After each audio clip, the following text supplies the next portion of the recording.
जितने आस्था चैनल पर कथा सुन रहे हो, जितने फेसबुक और यूट्यूब पर सुन रहे हो, बहुत सावधानी से सुनना। सूखे आम के पत्ते जमीन पर गिर जाए। कैसे पत्ते? जब पतझड़ का मौसम आता है तो आम के जो पत्ते नीचे जमीन पर झड़ते हैं, 21 पत्ते इकट्ठे कर कर उसको आग लगाकर जलाकर भस्म तैयार कर लीजिए।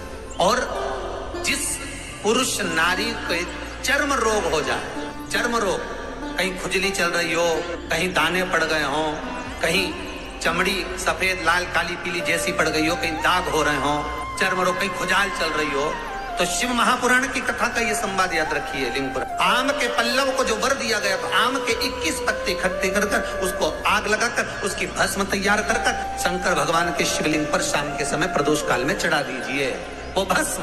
और उस भस्म को उठाकर लेकर आ जाओ, डब्बी में भर लो और गाय का घृत उसमें डाल लीजिए और उस स्थान पर लगाना चालू कर दीजिए। 3 दिन में दांत खाज खुजली जो भी होगी मिटना प्रारंभ हो जाएगी। उसमें इतनी प्रबलता आ जाती है। शंकर को जो भस्म चढ़ी है, आम के पत्ते की भस्म का भी हमारा शास्त्र वर्णन करता है। उस भस्म को छान कर पीस कर उसकी कोई दुकान आप डाल रहे हो, नया व्यापार चालू कर रहे हो और लग रहा है कि चलेगा कि ना चलेगा। पहले भी मैंने 2-4 दुकान डालकर देख ली, नहीं चली। अब नया डाल रहा हूँ, कर्जा कर कर डाल रहा हूँ, पैसे लाकर डाल रहा हूँ, चलेगा नहीं चलेगा। तो उसके लिए सबसे पहला काम करो, कम से कम दुकान खोलने के 7 दिन पहले आम के पत्ते की बंदरवाल बांधो। दुकान का मुहूर्त होने के 7 दिन पहले आम के पत्ते की बंदरवाल बांधो और कहीं आम के पत्ते की भस्म मिल जाए, वही भस्म जो आम के पत्ते 21 उठाए सूखे वाले, अलग से तोड़ के मत सुखाना, जो पत्ते नीचे गिरे हों उसको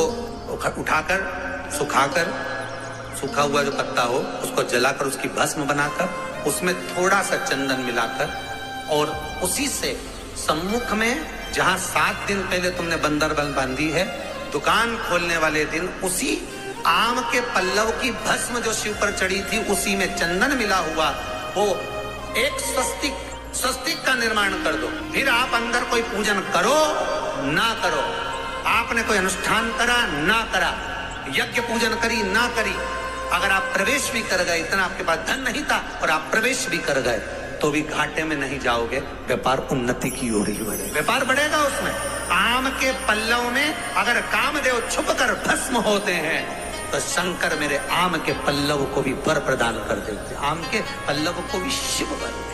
शनिवार के दिन जो पीपल के वृक्ष में सरसों के तेल का दीप लगाता है उसको शनि कभी परेशान नहीं करता। एक बात हमेशा ध्यान रखिएगा, मान लो अगर कोई भारी रोग ऐसा शनि महाराज के कारण हो गया हो, अच्छे काम करते करते उल्टे हो रहे हैं, होते हैं किसी किसी के साथ में, विपरीत परिस्थितियां आ जाती है। अच्छा करने जाओ बुरा हो जाता है, अच्छा कर्म करने जाओ बुरा हो जाता है। तो पीपल के वृक्ष की जो छाल होती है, छाल देखिए, पीपल के वृक्ष में जो छाल लगी होती है, उस छाल को घिसकर चंदन बनाकर भगवान शंकर का स्नान कराकर, अभिषेक कराकर, पूजन कराने के बाद में पिपलेश्वर महादेव का नाम लेकर, कौन से महादेव? पिपलेश्वर महादेव का नाम लेकर वो जो घिसी हुई छाल होती है उस छाल का तिलक भगवान शंकर को लगा लो और उसी का थोड़ा सा भाग अपने कंठ पर, मस्तक पर लगाना प्रारंभ कर दो।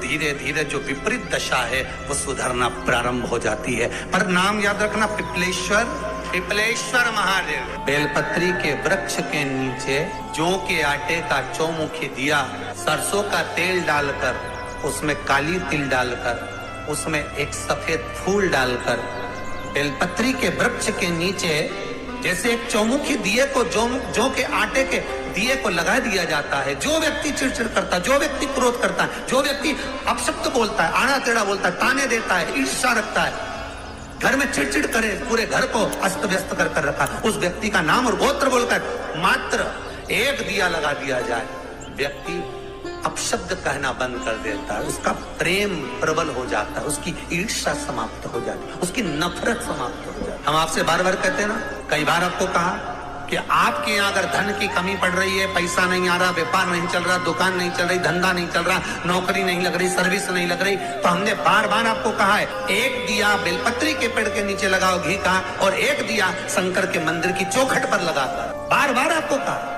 उस पर विश्वास रखकर लगाओगे, सुख मिलेगा, आनंद की अनुभूति होगी। शास्त्र कहता है कि जिसके घर में संपदा की कमी हो, पैसा आ ही नहीं रहा हो, सब दूर उलझ गया हो, बहुत टेंशन चल रहा हो, गन्ने का रस जानते हो, ईख का रस, गन्ने का रस तुलसी जी के क्यारे में हाथ में लेकर 7 बार अपना नाम और गोत्र बोलकर छोड़ दो, जिंदगी में 3 साल में तो करोड़पति बनकर बैठ जाओगे, कभी लक्ष्मी की कमी नहीं आ सकती। माताओं से, मेरे भाइयों से, लाखों करोड़ों लोग शिव महापुराण की कथा यो आस्था चैनल पर और फेसबुक यूट्यूब पर सुन रहे हैं, उनसे भी कहूंगा, अगर लक्ष्मी नहीं आ रही, संपदा नहीं आ रही, व्यापार नहीं चल रहा, तकलीफ बहुत ज्यादा हो रही है, कष्ट पर कष्ट बढ़ रहा है, कोई अच्छा कर्म हो ही नहीं रहा, पीते से नाप कर छोटा सा सफेद वस्त्र ले लो, उस वस्त्र में 108 चावल के दाने रख लीजिए, एक सफेद पुष्प की पत्ती या पुष्प जो मिल जाए वो रख लो, फूल भी ना मिले तो एक चावल का दाना अलग से रख लीजिए, उसको अपने घर के जहाँ परिंदा होता है, मटका होता है, पानी भरने का स्थान होता है, जहाँ पर हम पानी पीने का भरते हैं, वहाँ उसको एक कटोरी में रख लीजिए। 3 दिन पे कोई सी भी तिथि, चाहे आप दूज, तीज, चतुर्थी ले लो, चाहे पंचमी, छठ, सप्तमी ले लो, चाहे अष्टमी, नवमी, दशमी ले लो, उसको रख दीजिए 3 दिन। चौथे दिन घी का दिया लेकर, वो पोटली लेकर, कुछ भेंट लेकर, जो आपकी मर्जी पड़े, दान के भाव से घी का दिया शिव जी के मंदिर में लगा दीजिए, और जो पोटली और जो भेंट है वो किसी भी ब्राह्मण जन को, गुरुजन को, किसी को भी प्रदान कर दीजिए। अगर ब्राह्मण जन, गुरुजन नहीं ले तो कोई इसका मोल तत्व समझता हो, कोई सौभाग्यवती माताएं हो, कोई बहन बेटियां हो, उनको भी आप दे सकते। ये लक्ष्मी की वृद्धि करने का, संपदा, रोग, आनंद, सुख प्रदान, रोग के लिए तो नहीं कर सकते, पर संपदा के लिए सबसे प्रबल। कोई अगर आपका धन खाकर चले गया है, पैसा नहीं दे रहा, बस आप शिव मंदिर में जब दिया लगाएंगे और इसको वापस शिव मंदिर से पोटली को लेकर आएंगे, चाहे तो मंदिर में कोई ब्राह्मण देवता हो, पंडित जी हो, उनको भी दे सकते हैं, किसी को भी दे, उस समय पर आपका स्मरण, दीप लगाते समय, दिया लगाते समय स्मरण होना चाहिए कि मेरा पैसा इतना गया हुआ है, बाबा ये रकम डूब गई है, ये पैसा चले गया है, ये प्राप्त होना चाहिए, मेरा व्यापार बढ़ना चाहिए। 4 पत्ती का जब बेलपत्र मिलता है तो 4 पत्ती के बेलपत्र को शंकर जी पे चढ़ाकर 1 लोटा पानी नहीं चढ़ाया जाता। 4 पत्ती का अगर बेलपत्र शिव को चढ़ाया जाता है तो 4 लोटा जल शिव को समर्पित करा जाता है। फिर उस बेलपत्र को उतार कर अशोक सुंदरी वाली जगह पर रखा जाता है। फिर वहां पर 1 आचमनी जल समर्पित करा जाता है। फिर वो 4 पत्ती के बेलपत्र को उठाकर नंदीश्वर के चरण के पास रखा जाता है। वहां 1 मूंग का दाना समर्पित करा जाता है। फिर उस बेलपत्री को लाकर घर में बरकत के रूप में रखा जाता है। तब वो लक्ष्मी बढ़ाना प्रारंभ करता है। कोई ऐसे ही क्रम नहीं हो जाता कि मिल गया हो तो रख दिया, उसका क्रम अलग अलग। 5 पत्ती का बेलपत्र, ऊपर जो जलाधारी टंगी होती है उस जलाधारी का स्पर्श कराया जाता है, शिवलिंग पर चढ़ाया जाता है।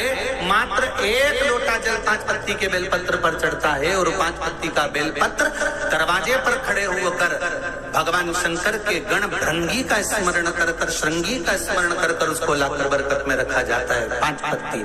6 पत्ती का बेलपत्र मिलता है तो उसको नंदी पर पहले समर्पित कर कर फिर शिव के द्वार पर शंकर भगवान पर समर्पित किया जाता है। फिर 1 लोटा जल समर्पित कर कर 1 चावल का दाना चढ़ाकर उस बेलपत्री को लाया जाता है, बरकत स्थान पर रखा जाता है। 7 पत्ती का बेलपत्र मिलता है, उसका नियम अलग। 7 पत्ती के बेलपत्र को बेलपत्र के वृक्ष के नीचे ही शिवलिंग का निर्माण कर कर पूजन किया जाता है और वहां पूजन कर कर 7 पत्ती के बेलपत्र को शिव को चढ़ाकर फिर अपने घर में रखा जाता है।